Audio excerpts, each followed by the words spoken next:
Sözler sınırı aşmıştı, içim taşmıştı. Uyanıştı belki, yakarıştı, ayağa kalkıştı. Ankara'da kıştı, yollar beyazdı, içimse kararmıştı. Gözden yaş, gönülden aşk akmıştı. Bıkmıştı, yorgun düşmüştü. Bu son görüştü, yüzümün son gülüşüydü benim. Bitişti, sonsuza erişti, sessizce gidişti. Haykırıştı, kurtuluştu bu yüreğim.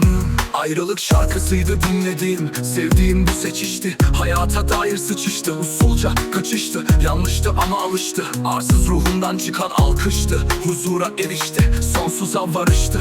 Aklım kalbimle defalarca tartıştı. Ellerim son kez olaylara karıştı.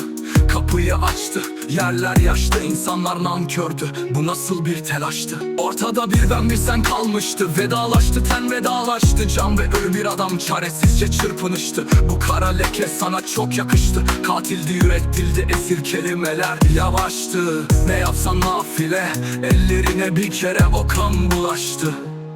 Hayatın bir sancısı var, İhanetin ağırdı be yar. Bu gidiş keyfe keder değil, kalpte bir ağrısı var. Sorma hiç kolay değil. Bir oda tabut gibi dar, İçimde pişmanlıklar, zaman yaralarımı sar.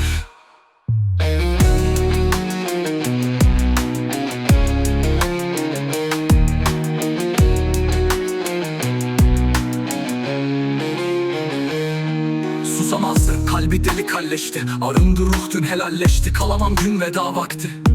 Giderim de ardımda kalır gülüşüm. Ararım aynı olmaz nefesi. Kırar atarım da bu senden kafesi. Yanarım kül olsa da hevesim. Hiç bekleme düşünmem. Düşünmek mi düşünmem bile dönüşü. Ya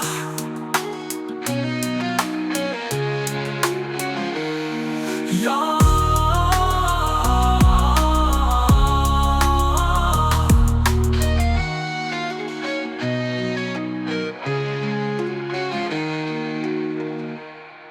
Ya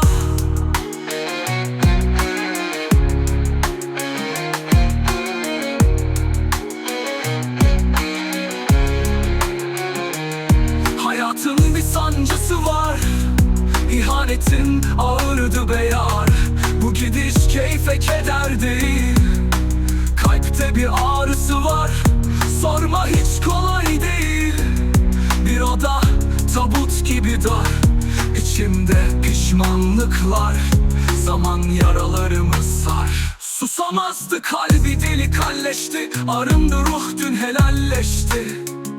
Kalamam gün veda vakti. Giderim de ardımda kalır gülüşüm. Ararım aynı olmaz nefesi. Kırar atarım da bu senden kafesi. Yanarım kül olsa da hevesim. Hiç bekleme düşünmem bile dönüşü. Ya